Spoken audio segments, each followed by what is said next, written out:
चीन ने अमेरिका को धमकी दी है कि अगर आपने ईरान पर अटैक किया तो आपके रेयर अर्थ की सप्लाई हम तुरंत स्टॉप कर देंगे। बड़ी धमकी है साहब, बहुत बड़ी धमकी है। ये धमकी देने के लिए भी आपका दिल और जिगर होना चाहिए, और इस मामले में तो चाइना की तारीफ करनी पड़ेगी। कम से कम वो अमेरिका के खिलाफ तो खड़ा है, और अगर वो ईरान पर अटैक करता है तो ईरान को जो सप्लाईज देनी है वो चाइना बिल्कुल देता रहेगा, रेयर अर्थ भी रोक देगा, और तेल भी एक्स्ट्रा ऑर्डिनरी डिस्काउंट पे मिल रहा है अब चाइना को रशिया से भी और ईरान से भी। इसके अलावा भारत ने अपना चाबहार पोर्ट जो है परमानेंटली लूज कर दिया है, और अब ईरान के जो विदेश मंत्री हैं उनका भी स्टेटमेंट आया कि we are absolutely disappointed by the India stand for siding with Israel and America totally, and it was the time actually Iran needed India support, but India is nowhere to be seen actually. तो India ने सिर्फ Iran को ही abandon नहीं किया है, Palestine को भी abandon कर दिया है, और साथ में रशिया को भी अबेंडन कर दिया है, और ये कहना कि हम अपने रणनीतिक हितों को साधेंगे। लेकिन प्रिंसिपल नाम की भी कोई चीज होती है, जब प्रिंसिपल ही नहीं तो आप क्या साधेंगे अल्टीमेटली। बड़ी धमकी दी है चीन के अंदर ही साहब वो दिल और जिगर है जो धमकी दे सकता है। बोलते हैं आपको जो करना है कर लो, अगर आपने हमला कर दिया तो आपको रेयर मेटल नहीं मिलेंगे, और आपका जो मिलिट्री जो है पूरा का पूरा 48 घंटे में ठप हो जाएगा। ये भी बोल दिया है 48 आवर्स में आपका मिलिट्री इंडस्ट्री पूरी ठप हो जाएगी। मैं आपसे कह रहा हूं कि आपका रेयर मेटल का एक्सपोर्ट इमीडिएटली रोक दिया जाएगा। अमेरिका चाइना से रेयर मेटल खरीदता है, और दुनिया में चाइना के पास सबसे ज्यादा रेयर मेटल है, और धमकी ऐसे टाइम दी है कि जब तेहरान और वॉशिंगटन के बीच में ओमान की मीडिएशन में बैठक होनी है, और 31 मार्च को जिनपिंग जो है वो आप इससे ट्रंप से मिल भी रहे हैं, क्योंकि ट्रंप जो है चाइना जा रहे हैं। लेकिन अगर ये अटैक होता है तो ये विजिट भी नहीं होगा, और रेयर अर्थ मेटल जो हैं वो भी सारे के सारे जो है स्टॉप कर दिए जाएंगे। इनका उपयोग आपका रडार सिस्टम में और हथियारों में और मिसाइल्स में होता है, और अल्टीमेटली फाइटर जेट्स में भी रेयर अर्थ मेटल का इस्तेमाल किया जाता है। अमेरिका के सबसे खतरनाक F-35 और F-22 में भी इसका इस्तेमाल किया जाता है। अमेरिका के कुल खर्च का 5% रेयर अर्थ मेटल के उत्पादन में किया जाता है, और बाकी जो है अलग अलग चीजों में। ईरान को हथियार बेचने की तैयारी भी लगभग पूरी हो गई है। ईरान चाइना से सुपरसोनिक एंटी शिप मिसाइलें खरीदना चाहता है, जिसको लेकर सहमति बन गई है। इस डील के तहत ईरान को चाइना से CM-302 मिसाइलों का जखीरा मिलेगा। ये सुपरसोनिक मिसाइलें 290 किलोमीटर की मारक क्षमता रखती हैं, और इससे मिडिल ईस्ट के अमेरिकन बेसिस आसानी से तबाह हो सकते हैं।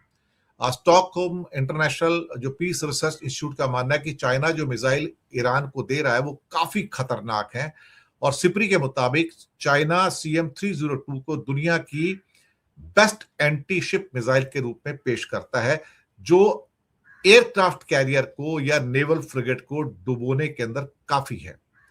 ईरान सबसे ज्यादा तेल और ऊर्जा जो है चीन को बेचता है। लॉजिस्टिक मैरीटाइम प्रोफेशनल की रिपोर्ट के मुताबिक चाइना पर डे कम से कम नहीं तो 18 लाख बैरल तेल ईरान से खरीदता है। तो 80% जो तेल है वो चाइना को जाता है। वेनेजुएला की घटना के बाद चाइना की डिपेंडेंस ईरान की ओर ज्यादा बढ़ गई है, और अगर ईरान और अमेरिका के बीच में जंग छिड़ता है तो उसका सीधा असर हॉर्मुज स्ट्रेट पर पड़ेगा। चीन का सारा बिजनेस इसी रास्ते के जरिए होता है, तो हॉर्मुज के चौक होने से चीन को भी नुकसान होगा, लेकिन ये जो गल्फ नेशंस है उनका भी काफी बड़ा यहां पर नुकसान होने की संभावना है। लेकिन चाइना की शाबाशी है कम से कम कि वो अमेरिका को धमकी तो दे सकता है। उसमें इतनी हिम्मत तो है कि तू करेगा मैं तेरा रेयर अर्थ को स्टॉप कर दूंगा, तब तू क्या करेगा। और दूसरी खबर यह है कि इंडिया ने इजराइल का साथ देके एक किस्म से चबहार पोर्ट को लूज कर दिया है, एक ऐसे मौके पे जब इजराइल और अमेरिका ईरान के ऊपर हमला करने जा रहे हैं। इस मौके के ऊपर अपने सदाबहार दोस्त को कुर्बान कर दिया भारत ने, और कहा कि हमें तुम्हारी जरूरत नहीं है। अब कमाल की बात यह है कि गवादर पोर्ट चाइना के पास है, जो कि पाकिस्तान का है, बलूचिस्तान के अंदर, और गवादर से 140 किलोमीटर की दूरी का जो चबहार पोर्ट है, ये भी चाइना के पास जा रहा है, मैं आपको बता रहा हूं, क्योंकि भारत ने इस बजट में इसके लिए 1 रुपया भी नहीं रखा। और ईरान के विदेश मंत्री का कहना है कि इंडिया तो पैसा ही नहीं लगाता उसके ऊपर, कुछ कर ही नहीं रहा है, तो हम क्या करेंगे।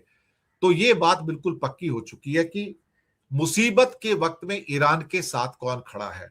मुसीबत के वक्त में भारत नहीं खड़ा है साहब, मुसीबत के वक्त में सिर्फ चाइना खड़ा है।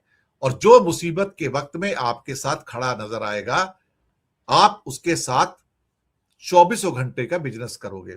और तेल तो खरीद ही रहा है इस टाइम, जो 80% तेल जो है ईरान का चाइना खरीद रहा है, तो 18 लाख बैरल, तो वो तो उसको सपोर्ट करेगा ही करेगा।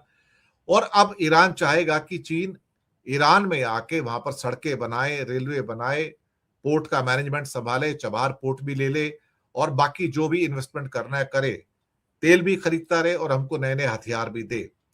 तो इन हालातों के अंदर भारतीय कूटनीति की, इंडिया की डिप्लोमेसी की कहा जाए तो एक बहुत बड़ी हार हुई है यहां पर।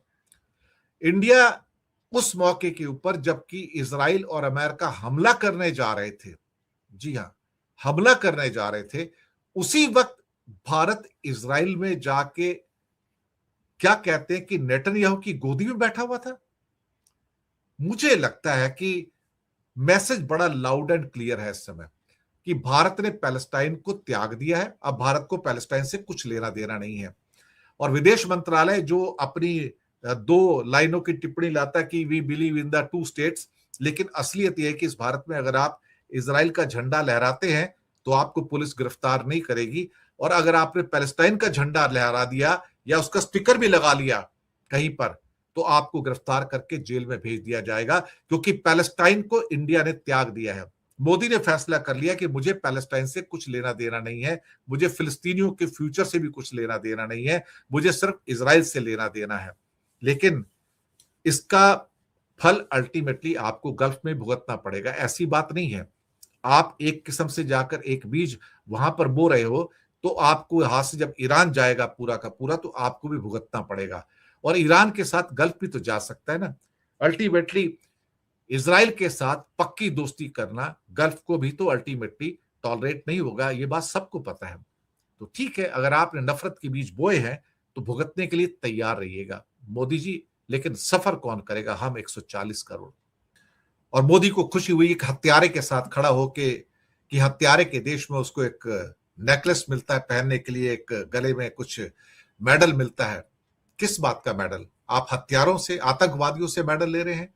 वो हत्यारा और आतंकवादी जिसने जेनोसाइड किया, नरसंहार किया, जिसको दुनिया के आधे देश अपने देश में आने से बैन कर चुके हैं, इजराइल की फ्लाइटें उनके यहां नहीं जा सकती हैं, और हम उसके प्रति वफादार हैं।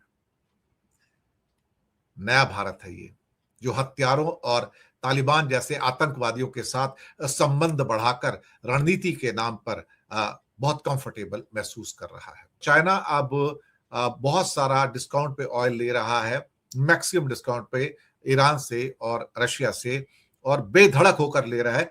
उसे अमेरिका का डर नहीं है भाई कि अल्टीमेटली क्या हो रहा है यहाँ पर।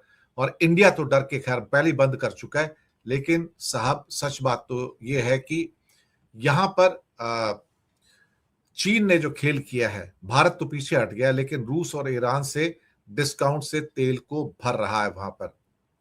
अल जजीरा लिखता है कि इजराइल पर जेनोसाइड के गंभीर आरोपों के बावजूद भारत ने इजराइल के साथ अपनी मैत्री यानी कि मित्रता दिखाई है, और इजराइल का जो विनाशकारी युद्ध है उसका बचाव करते कहा कि भारत इजराइल के साथ खड़ा है, यानी कि नेतन्याहू जैसे हत्यारे के साथ खड़ा है। ये कमाल की बात है। अल खलीज ने भी कहा है कि अल्टीमेटली खलीज टाइम्स जो है उसका भी यही कहना है कि भारत अब इजराइल के साथ मजबूती के साथ खड़ा है, और हम आपका जो 7 अक्टूबर का दुख महसूस करते हैं, लेकिन मोदी ने उस दुख को महसूस नहीं किया जो 80,000 मासूम लोगों की जानों में परिवर्तित हुआ, और जहां नेतन्याहू ने एक हत्यारे की तरह उनकी हत्या की। एक और मीडिया आउटलेट है गल्फ न्यूज, वो कहते हैं कि भारत और इजराइल के संबंध गहरे हैं। उनकी विदेश नीति के अंदर जो एक शिफ्ट हुआ है, पैराडाइम शिफ्ट है, अब वो इस बात को दिखा रहा है कि भारत का पैलेस्टाइन के साथ अब कोई रिश्ता नहीं रह गया है। न्यू अरब जो कि लंदन बेस्ड पेपर है, लिखते हैं कि मोदी एक कट्टरवादी हिंदू राष्ट्रवादी नेता है। वो दुनिया के उन नेताओं में है जिन्होंने 7 अक्टूबर के बाद सबसे पहले इजराइल के साथ एकजुटता दिखाई थी, और ईरान को हमने डिच किया है। ये भी बात सही है ना, ईरान को भी तो हमने डिच किया है ना। और ईरान के माइंड में भी आएगा, ईरान भी कहेगा अल्टीमेटली, भाई आप भारत के साथ क्यों खड़े हो, अब ये आपके साथ नहीं खड़ा है तो इजराइल के साथ में, ये तो हम सबको मारना चाहेगा।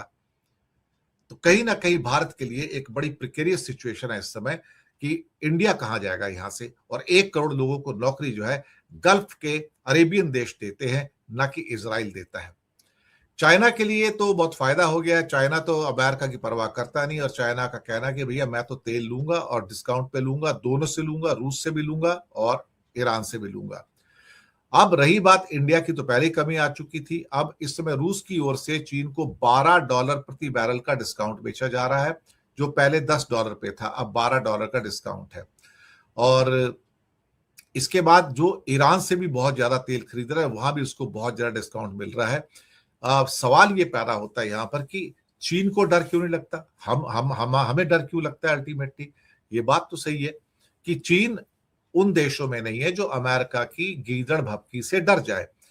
और उसने तो यहां तक कह दिया चीन ने कि अगर अमेरिका ने ईरान पर हमला किया तो उसी समय मैं तेरे रेयर अर्थ मैग्नेट की सप्लाई रोक दूंगा, तेरा 48 घंटे के अंदर सारी आर्मी की इंडस्ट्री ठप हो जाएगी, तब मुझे मत कहना।